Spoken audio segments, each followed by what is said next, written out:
Welcome to the Artie Lange Show.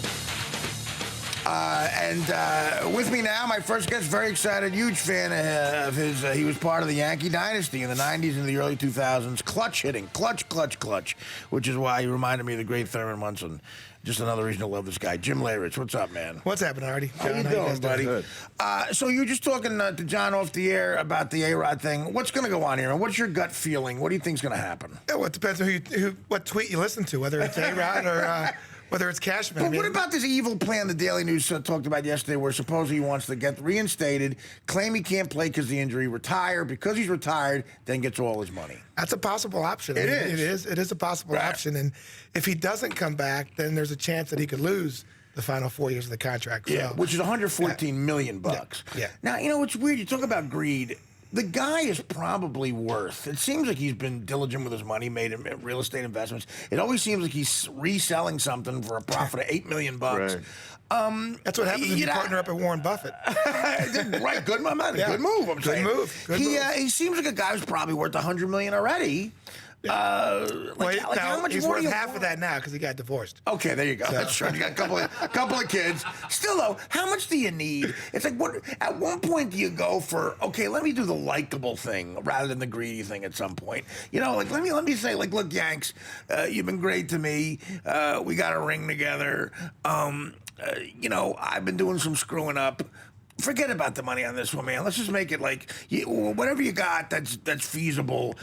You know, where you don't have to gouge the ticket prices and charge some poor guy who's a plumber's assistant with his fat kid $80 for a hot dog. Well, let's just go that route, and you pay me what you can, and I'll sail off into the sunset. Do the likable thing instead of the douchebag greedy thing for a change. Well, I think what you're going to see is Major League Baseball with this investigation. You're going to see, first of all, whether or not they're going to go after him. If he tested, or these HGH and everything that was bought from this biogenics clinic. Right. If it was after where he admitted it, then he's going to face some serious charges. Yeah. If it's before, you know what? You give the guy a break. You take the walk, and you say, okay, you know what? If you're healthy, you can come back. Let's just see if you can play without this stuff. And I think that's what they're waiting on. The Yankees are waiting on to find out, was this after his admission or before it? If it was before it, there's really not much you can. Even Ryan Braun. You see, I think I think he knows that he can't play with the stuff at this point. Yeah. At one point he could. I think he knows now that he can't, and he's scared. That's why, to me, do the likable thing. Like, if I was his representation, I'd be begging him, A-Rod, do the public relations thing, even if it's not how you feel. Do the nice thing. You're not destitute. You got $100 million bucks. You're still gonna bang everything that walks. OJ continued to get laid after it looked like he sliced two people's heads off. I mean, you're gonna get laid. Everything will be fine. Do the nice thing where people like you for a change and give up a little bit of the money. And, Artie, you know, I mean, he needed you about 25 years ago. Hey, well, now, as a guy who played in that era, how devious was it? How many of these sort of leeches and parasites like this guy down in Miami were hanging around you guys and saying, look, I know a way around the system. I can do this. Like, how spread around was that? Well, you know, I think it was fairly common, even, and we're not talking just in the steroid era. We're talking about in the old days. I loved Willie McCovey, came out on Joe Morgan's show the other day. You know, Joe Morgan asked him about it, and he said, you know, Joe, come on, admit it.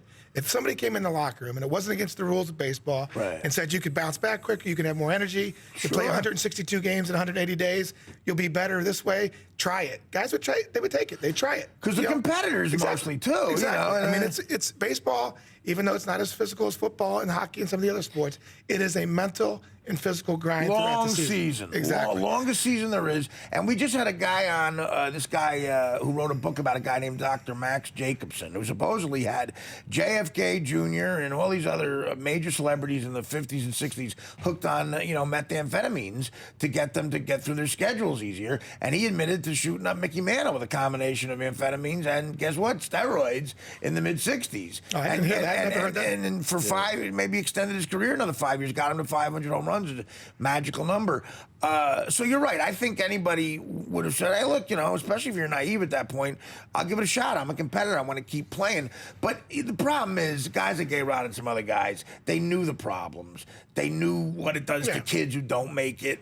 They knew that they already had this money, and they continued to be greedy with it. That's the problem, right? Well, I think it's a typical example of anything that we do in life is if we're not willing to admit it, like Pete Rose. Right. If Pete would have just come out and said, hey, listen, come on. I bet on baseball and, you know, okay, I'll suffer my consequences.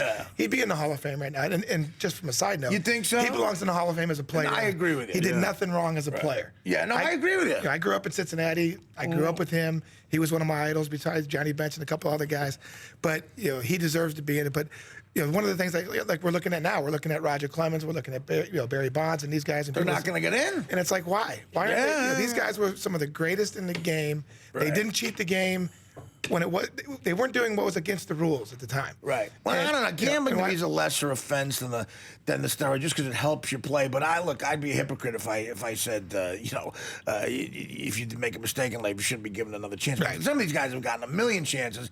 The gambling to me is not as big a deal. But yeah, look, they played in this era where people got away with it, and they happen to be the best at it during those years. So but look, doesn't look like Clemens, maybe a long way down the road. Certainly doesn't look like A-Rod, because another part of this Daily News article was like, I know I'm not getting in the Hall of Fame. Let me at least get all my money. Again, not a popular thing to say, but you're making good points. Certainly, I agree with you. The sad point about A-Rod, here's a guy that's probably one of the, I'd say top 10 in the game. Right. And he's played for 3 different organizations and been pretty good for all of them and made those organizations better. Sure. But there's not one of them that will retire his jersey. It's unbelievable. There's not one of them that will honor him on a day like a Jeter or. What does that say to a kid, a little kid growing up, Yeah. Well, that's a shame. And it is a shame because he was such a talented athlete. Go ahead, John. Yeah. He played football in this era. I know. Yeah. I did, and I was naive enough to think that very few of my teammates were using. But I'm wondering about a guy who spans that era and is still playing, a guy like Derek Jeter. Who seems to be clean, right? I mean, you never know anything about him.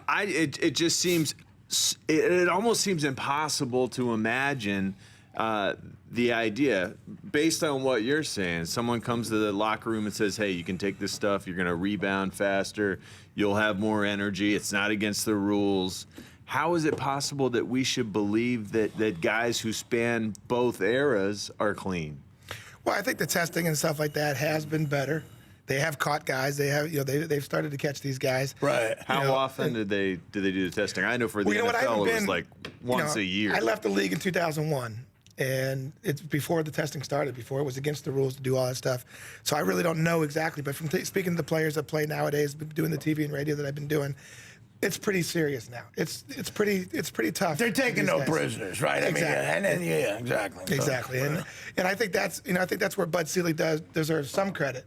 Yeah. At the same time, I think this latest situation with this biogenics thing, if these, like I mentioned before, if any of these players that are on that list, it's after they were caught or after they admitted or after they said they didn't do it, right, then they're going to face some serious charges. Because I think the biggest thing, like Melky Cabrera, a guy who gets caught cheating and he has a 50-game suspension and then turns around and signs a $30 million contract. Where's the penalty? I know. And I think there is none. Right. And I think baseball realizes that. And I think they realize that they may have to have stricter rules as far as guys go. I came up with a good one. I think if anybody has a multi-year contract and gets caught, he goes back to the major league minimum and has to earn that money back. Oh, that'd be great. You know what? There's justice. Never going to happen because of the Major League Baseball Union, which is the best in the country. And exactly. Former longshoreman here. But that's not going to happen. But any justice in the world, you're right. That would be it. Yeah. In the NFL, there's always a way around. There's ways to beat the testing. Oh yeah, the masking system. And everything else. Yeah. Yeah, and especially for street drugs, you'd get tested the first week of two-a-days, first week of camp. So guys would just stop doing whatever they were doing the month before camp started. Then you don't get tested again. It doesn't get tough until you test positive the first time, and then they test you every week. They can come to your house, test you whenever you want in the off season. They're all over you. Is there a similar situation in baseball where you have to mess up once? No, it's not. Before it gets tough. No, it's not. There's a list, and I'm telling you, I've been at places where these guys just show up at a golf tournament.